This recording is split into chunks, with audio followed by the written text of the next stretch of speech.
네, 안녕하세요.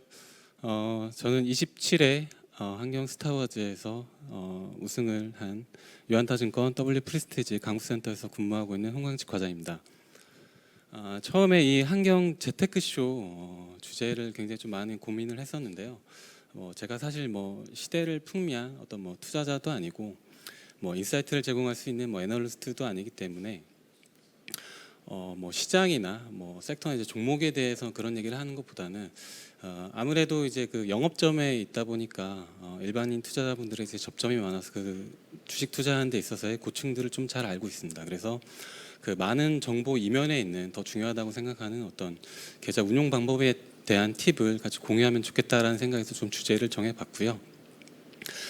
제목에 제가 이제 그 실패의 역사를 바꾼 두 가지라고 이렇게 적어놨는데 이 역사는 지극히 저의 이제 개인적인 역사입니다. 시장에 들어온 지 10년 넘게 이제 시장에 있으면서 항상 실수를 하고 항상 이제 잘못했던 부분들이 어떤 제가 이제 두 가지 포인트를 기점으로 삼아서 이렇게 반전의 스토리가 연출이 됐는데요. 오늘 이제 그러한 부분들을 조금 소개하면 좋겠다라는 생각에서 그런 부분들 좀 말씀을 드리려고 하는데요. 제가 전문 강연자도 아니고 제한된 시간인 만큼 오늘은 그러한 개념들을 소개하는 데 그치겠지만 저 친구는 시장을 볼 때 저런 포인트를 가장 중요하게 생각하는구나라고 조금 인지해 주시면 될 것 같습니다. 먼저 그 부분을 이제 말씀드리기 전에 이번에 이제 환경 스타워즈를 준비하면서 어떻게 준비를 했고 어떤 투자 철학을 가지고 운용을 했는지를 좀 간단하게 좀 말씀을 드려야 될 것 같은데요. 일단 대회 기간이 3개월 반 정도로 굉장히 짧기 때문에 어떤 그 포트폴리오를 꾸려서 이제 운용하는 것보다는 시세가 강한 어떤 섹터나 종목에서 굉장히 조금 트레이딩을 통한 이제 수익을 쌓아가는 전략을 좀 추구를 했습니다. 시장에는 이제 다양하게 수익 낼 수 있는 방법들이 많은 방법들이 존재를 하는데요. 사실 정답은 없죠. 이 방법은 옳고 저 방법은 아니야라고 각각의 방법론을 색안경을 끼고 보는 것보다는 저는 기본적으로 본인만의 어떤 수익을 낼 수 있는 모델이 있는지 여부가 가장 중요하다고 생각을 하는데요. 저는 일단 개인적으로 국내 시장은 일단 선진하는 리딩 시장이 아니기 때문에 그런 이제 장기 투자보다는 어떤 모멘텀 투자가 더 적합하다고 이제 생각을 하고 어떤 이게 모멘텀 투자에 맞춘 이제 스윙이나 트레이딩 방식을 더 선호를 하는데요.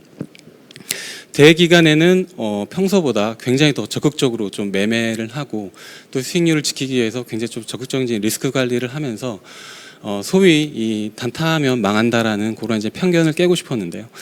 다행히 시장도 많이 받쳐주고 해서 이제 좋은 승률로 잘 마무리를 할 수 있었던 것 같습니다. 아무래도 이제 수익률이 올라오고 기사도 많이 나고 하면서 이제 주변에서 굉장히 좀 많은 질문들을 받았는데요. 그 질문들의 파랄은 되게 다들 비슷합니다. 사실 어떤 종목을 사야 되나요? 어떤 종목을 얼마에 사서 얼마에 팔까요? 이런 질문들이 되게 파랄 이상이고요. 고민들을 들어보면 다들 계좌를 보면서 하시는 고민들이 되게 비슷한데요. 제가 이렇게 봤을 때 일반 투자자분들이 주식을 시작해서 고충을 겪고 나중에 이제 손 쓸 수 없는 단계까지 가는 과정들은 되게 비슷합니다. 처음에는 굉장히 신중하게 종목을 접근을 하고 신중하게 분할 매수를 하고 매수를 해서 수익이 나면 이제 자신감을 얻고 자본금을 늘려서 종목을 늘리게 되는데요. 그러다가 이제 녹록치 않은 구간이 오고 이번 달처럼 굉장히 좀 어려운 구간이 오면 이제 비자발적으로 굉장히 좀 방치하게 되거나 아니면 이제 승부수를 띄우게 되죠. 승부수를 띄워서 이게 잘 성공을 하면 다시 한번 유예 과정을 이제 반복하면서 다시 이제 잘 되지 않는 실패의 결과로 가는 과정을 이제 반복을 하게 되는데요. 이유를 살펴보면 결국은 이제 운용 방식의 차이에서 기인할 수 있는데 운용 방식은 사실 기계적으로 하지 않는 이상은 근본적인 원인을 살펴보면 이제 주식을 처음 샀을 때와는 달라진 어떤 심리적인 변화에서 이제 기인한다라고 이제 생각을 하는데요. 주식 투자를 어떤 이길 수 있는 확률만 가진 게임이라고 이제 생각을 하면 굉장히 높은 확률을 가진 게임입니다. 왜냐하면 내가 주식을 사면 오르거나 떨어지거나 사실 둘 중에 하나이기 때문에 어떻게 보면 50%의 승률을 가진 게임을 하는 셈인데요. 단순하게 이제 확률만 놓고 보면 화투를 치시거나 포커를 하고 아니면 주사위 던지기나 뭐 가위바위보보다도 높은 확률을 가진 이제 게임인데 이렇게 50%의 높은 성공 확률을 가진 게임인데 왜 결국에는 시장에서 5%의 승자만 존재하는 것일까를 좀 생각해 볼 필요가 있을 것 같습니다. 제가 이제 주식을 뭐 도박에 비유하는 건 아니지만 똑같은 확률로 비슷한 과정을 겪게 되는 이제 게임이 있는데요. 이제 카지노에 가면 이 바카라라는 게임이 있습니다. 이것도 굉장히 단순한 게임인데요. 뱅커와 플레이어가 2장 이상의 카드를 받아서 그 끝자리 합이 높은 사람이 이기는데 이제 베팅을 하는 게임인데 이것도 50%의 승률을 가지고 있죠. 처음 시작을 하게 되면 이제 비기너스 포춘이 있습니다. 작은 돈으로 베팅을 해서 승리를 하고 자신감이 붙어서 큰 돈으로 베팅을 하면 다시 잃고 이 과정을 무한 반복하다 보면 결국에는 자본금을 다 잃거나 아니면 에라이 모르겠다 그냥 아몰라 베팅해 버려야지 결국 이런 식으로 이제 귀결이 되게 되는데요. 바카라 게임이든 주식이든 이 50%의 높은 성공 확률로 시작을 하는데 결국은 이렇게 카지노가 승리하든 시장에서도 5%의 승리자만 남는 것처럼 왜 다들 실패를 하는가를 생각해 보면 결국에는 이 심리적인 부분이 가장 크다라는 부분이죠. 결국은 이 심리를 잘 통제하는 부분이 결국 이제 운용의 성과를 좌우한다라고 생각을 하고 있고요. 그래서 감정 소모 없는 어떤 멘탈에 대한 관리가 결국 계좌를 성공적으로 이끄는 성패를 나눌 수 있다라고 생각을 하고 있습니다. 그래서 이 다음 부분부터는 제가 중요하다고 생각하는 이 심리적인 2가지 포인트에 대해서 이제 말씀을 드릴 건데요. 가장 중요한 포인트는 결국 이제 리스크 관리죠. 뭐 너무나 당연하고 너무나 다들 잘 알고 계신 개념이지만 항상 간과하기 쉽고 또 리스크 관리한 법을 잘 모르시는 부분이기도 합니다. 저는 리스크 관리를 단순히 그냥 위험 회피라고 생각하기보다 뭔가 이제 금전적으로나 심리적인 지지선을 만드는 행위라고 생각을 하는데요. 여기에 이제 계좌 손절매라고 제가 이제 안내를 해놨는데 이제 계좌 손절매는 그 중에서도 굉장히 상위 버전의 적극적인 위험 관리 수단입니다. 어떤 계좌를 이게 하나의 종목으로 보고 이제 대응을 하게 되는 건데요. 가령 뭐 1억짜리 계좌에 뭐 20개가 넘는 종목이 있다 하더라도 내가 정했던 마지노선 뭐 9천만 원이 되든 8,500만 원이 되면 대다수의 종목이나 아니면 뭐 모든 종목을 다 현금화하면서 이제 하방에 대한 리스크를 관리하는 방법인데요. 실제로 제가 대회 기간 동안에 가장 이제 즐겨했던 방법이기도 하고요. 대회 기간 동안에 거의 한 3달 반 동안 제가 한 200개에서 300개 가까운 종목들을 월 평균 뭐 1000% 이상의 회전율로 많은 매매를 했는데요. 그 완료된 매매 기준으로 보면 거의 한 제가 손절에 가까운 매매들이 거의 한 60%에 육박하게 됩니다. 그만큼 이제 수익률을 지키기 위해서 이제 적극적으로 하는 이제 리스크 관리 방법이라고 생각하시면 될 것 같은데요. 사실 이러한 방법은 처음부터 사실 능수능란하게 하기는 쉽지는 않습니다. 앞에서 소개해드렸지만 굉장히 약간 하드코어적인 극단적인 형태의 방법인데 이러한 방법이 중요한 순간은 이제 시장이 어떤 극단적인 상황에 가거나 할 때는 굉장히 유용한 방법이고요. 보통은 이러한 방법이 있다라는 걸 인지하시고 이 다음부터 제가 이제 일반적으로 제가 사용하고 할 수 있는 방법들을 이제 소개를 하려고 하는데요. 시장이 보통 이제 찜찜하거나 불편한 구간이 오면 주식을 비우는 게 이제 사실 가장 유리하죠. 그런데 이제 어떻게 비워야 될지 모르기 때문에 그럴 때는 사실 일괄적으로 모든 종목들을 5%에서 10%씩 비우는 게 가장 좋고요. 만약에 계좌에 수익난 종목이 있다면 그 수익난 종목을 수익 실현하면서 계좌에서 가장 안 좋은 종목과 상쇄하면서 현금을 만드는 게 가장 좋습니다.